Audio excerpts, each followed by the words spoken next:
운송계약서 없이 차량 분양을 하는 운수회사들. 운송계약서를 작성하지 않고 지입 분양을 하는 자들을 말한다. 지입차란 운송 업무를 하기 위한 영업용화물 차량을 말한다. 운송 업무를 하기 위해서 차량과 영업용 번호판, 그리고 가장 중요한 업무, 일자리를 보장해줘야 하는 것이 바로 지입이고 운수회사의 기본일 것이다. 하지만 다수의 운수회사가 운송 일자리에 대한 보장이 없이 터무니없이 지입 계약을 하는 것에 놀라움을 금치 못해 영상 제작을 시작하게 되었다.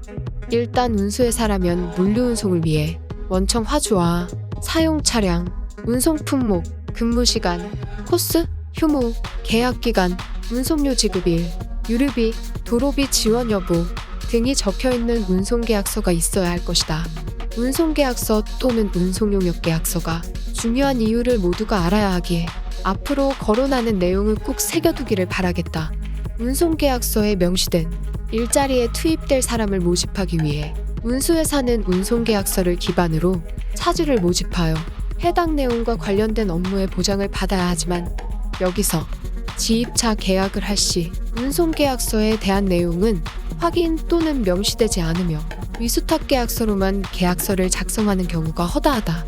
위수탁계약서라는 것은 수탁 관리에 필요한 제반 사항을 규정하고 업무 처리를 명확하게 하기 위한 목적으로 위탁자와 수탁자 간 계약 체결 내용을 작성하는 문서를 위수탁계약서라고 한다. 넘버에 대한 계약을 할 때 화물자동차 운송사업 표준 위수탁계약서를 작성하는 것이다. 위수탁계약은 화물자동차 운송사업 표준 위수탁계약서로 영업용 넘버에 대한 넘버 위수탁계약이며 운송계약은 일자리에 대한 명시를 한 일자리 운송계약이다. 엄연히 두 개의 계약서는 다른 종류의 계약서이다. 분양계약, 즉 차량 매매 계약은 지입 차량에 대한 차량 계약인 것이다. 이는 추후 일자리가 없어져서 차량은 소유하고 있지만 업무는 할 수 없는 경우까지도 발생할 수 있다. 왜냐하면 대부분 위수탁계약서에는 업무에 대한 내용을 명시하지 않는 경우가 허다하기 때문이다. 업무에 대한 내용이 포함되어 있지 않은 경우는 해당 업무를 보장받을 수 없다. 그렇기 때문에 운송에 대한 운송계약서를 작성하라고 하는 것이다. 필히 이 점을 확인하고 계약 전 운송계약서에 업무 내용이 정확히 명시가 되어 있는지 확인하길 바라며 명시가 되어 있지 않다면 뒤도 보지 말고 뛰쳐나와라. 그렇다면 운수회사가 운송에 대한 상세한 내용이 포함되어 있지 않은 계약을 체결하려는 이유가 무엇일까? 그 이유는 여러 가지가 있겠지만 첫 번째, 업무에 대한 운송계약서를 화주인 원청과 운수회사 간 작성하지 않은 경우이다.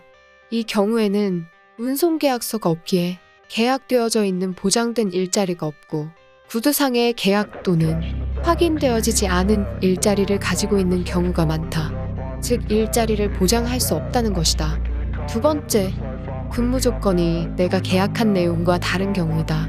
내가 일하게 될 업체와 근무 조건, 사용 차량, 운송 품목, 근무 시간, 코스, 휴무, 계약 기간, 운송료 지급일, 유류비, 도로비 지원 여부 등이 다르기 때문에 운송계약서를 작성하지 못하는 것이다. 또한 계약을 하려고 할 때 법인 통장이 아니라 개인 통장으로 계약금을 입금하라고 한다면 이것 또한 뒤도 보지 말고 뛰쳐나와라.